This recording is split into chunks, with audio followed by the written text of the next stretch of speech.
Welcome to our channel. నేను మీ వెంకట్. తెలుగు జవాన్ మురళి నాయక్ వీరమరణం. 14 మంది పాకు వాళ్ళని చంపేసిన మురళి కీలక విషయాలు చెప్పిన మురళి తండ్రి. ఆపరేషన్ సింధూర్ లో భాగంగా జమ్మూ కాశ్మీర్ యుద్ధ భూమిలో పోరాడుతూ వీరమరణం పొందిన మన తెలుగు జవాన్ మురళి నాయక్, ఈరుడా నీకు వందనం. నీ మరణాన్ని జాతి ఎప్పటికీ మర్చిపోదు. జమ్మూ కాశ్మీర్ లో ఆపరేషన్ సింధూర్ నేపథ్యంలో తెలుగు జవాన్ మురళి నాయక్ వీరమరణం పొందాడు.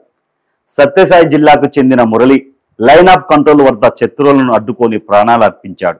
ఈ ఘటనపై ఏపీ సీఎం చంద్రబాబు, పవన్ కళ్యాణ్ దిగ్భ్రాంతి వ్యక్తం చేశారు. మురళి కుటుంబానికి ప్రభుత్వం అండగా ఉంటుందని హామీ ఇచ్చారు.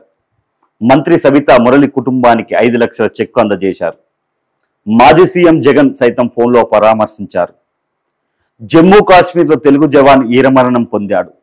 ఆపరేషన్ సింధూర్ నేపథ్యంలో భారత్, పాకిస్తాన్ మధ్య ఉద్రిక్త పరిస్థితులు నెలకొన్న వేళ జమ్మూ కాశ్మీర్లోని లైన్ ఆఫ్ కంట్రోల్ వద్ద విధులు నిర్వహిస్తున్న తెలుగు జవాన్ మురళి నాయక్ అమరుడయ్యాడు. మురళి నాయక్ స్వస్థలం శ్రీ సత్యసాయి జిల్లా పెనుకొండ నియోజకవర్గం గోరెంట్ల మండలంలోని గడ్డంతండ పంచాయతీ కలితండ గ్రామం. మురళి నాయక్ వీరమరణం చెందిన వార్త ఆయన కుటుంబ సభ్యులకు చేరింది. దీంతో కలితండలో రోదన మిన్నుంటాయి. ఒక్క బిడ్డ ఇక లేడనే వార్త విని కన్న తల్లి కన్నీరు మున్నీరవుతుంది. మురళి నాయక్ తండ్రి శ్రీరామ్ నాయక్ కొన్ని కీలక విషయాలు చెప్పారు. తన కుమారుడు చనిపోయే ముందు పాకిస్తాన్ శత్రువులు దేశంలోకి అడుగు పెట్టకుండా అడ్డుకొని వీరమరణం పొందాడని తెలిపారు. 14 మంది శత్రువులని కాల్చి చంపినట్టు స్థానికులతో కలిసి వివరించారు ఆయన మాటల్లోనే. మురళి నాయక్ 2 ఏళ్ల క్రితం ఉద్యోగంలో చేరారు. 2022 నవంబర్ 8న అగ్నివీర్ రిక్రూట్మెంట్ లో సెలెక్ట్ అయ్యాక ఉద్యోగంలో చేరాడు. 4 ఏళ్లు అగ్రిమెంట్ ఉంది. మురళి నాయక్ 2026 నవంబర్లో ముగిసేది. ఇవాళ ఆర్మీ వాళ్ళు నా భార్యకు ఫోన్ చేశారు. ఆమెకి హిందీ అర్థం కాలేదు. అప్పుడు మురళి గురించి మాట్లాడుతున్నారని నాకు ఫోన్ తీసుకొచ్చి ఇచ్చింది. రాత్రి ఫైరింగ్ జరిగిందని, మురళి నాయక్ చనిపోయారని నాతో చెప్పారు. కాల్పులు జరిగిన సమయంలో 14 మందిని మురళి నాయక్ చంపాడని, వాళ్ళని అటాక్ చేసి తర్వాత వెనక్కి తిరిగి వస్తున్న సమయంలో మురళిని అటాక్ చేశారని నాతో ఆర్మీ వాళ్ళు చెప్పారు. ఇటీవల్లే మురళి నాయక్ ఆర్మీ పంజాబ్ నుంచి జమ్మూ కాశ్మీర్కు తీసుకెళ్లిందని వివరించారు. 14 మంది శత్రువుల్ని మట్టుబెట్టిన తర్వాత అక్కడ ఎవరూ లేరనుకొని ఎనిదిరిగిన సమయంలో ఇదంతా జరిగిందని చెప్పారు. మురళి నాయక్ మృతి పట్ల ఏపీ సీఎం చంద్రబాబు, మంత్రి నారా లోకేష్, పవన్ కళ్యాణ్ తీవ్ర దిగ్భ్రాంతి వ్యక్తం చేశారు. మురళి కుటుంబ సభ్యులకు తమ ప్రగాఢ సానుభూతిని తెలియజేశారు. శ్రీ మురళి నాయక్ వీరమరణాన్ని జాతి ఎప్పటికీ మర్చిపోదని డిప్యూటీ సీఎం పవన్ కళ్యాణ్ గారు చెప్పారు. ఆపరేషన్ సింధూర్ లో వీరమరణం పొందిన జవాన్ శ్రీ మురళి నాయక్ గారి త్యాగాన్ని భారత జాతి ఎన్నడూ మర్చిపోదు.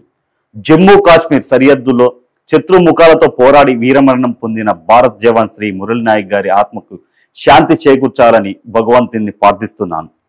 శ్రీ సత్యసాయి జిల్లా కలితండకు చెందిన ఈ యువ జవాన్ దేశ రక్షణకు అంకితమై సమర భూమిలో అమరులయ్యారు.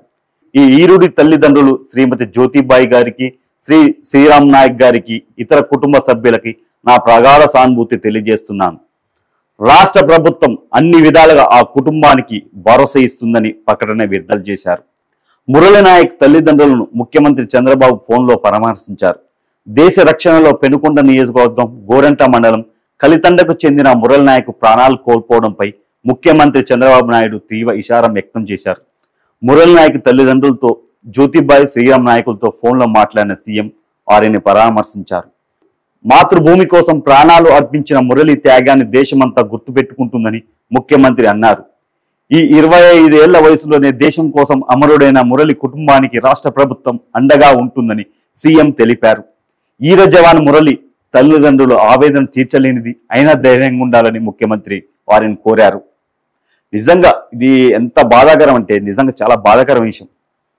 ఆ 25 సంవత్సరాల జవాన్ నిజంగా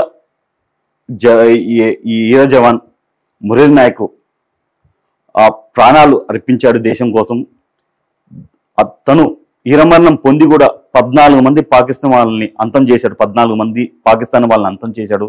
నిజంగా ఈ ఈరుడికి వందనం. ఎప్పటికీ ఈ వీరమరణాన్ని ఎప్పటికీ జాతి మర్చిపోదు. నిజంగా ఇది గుర్తుండిపోద్ది జనాలకి.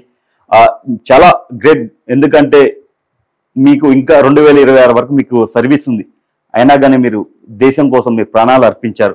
నిజంగా మీలాంటి వాళ్ళ త్యాగాలను ఎప్పటికీ ఈ భారతీయులు ఎవరు మర్చిపోకూడదని కోరుకుంటున్నాను.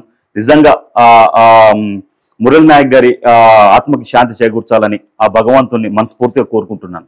జై జవాన్, జై కిసాన్, జై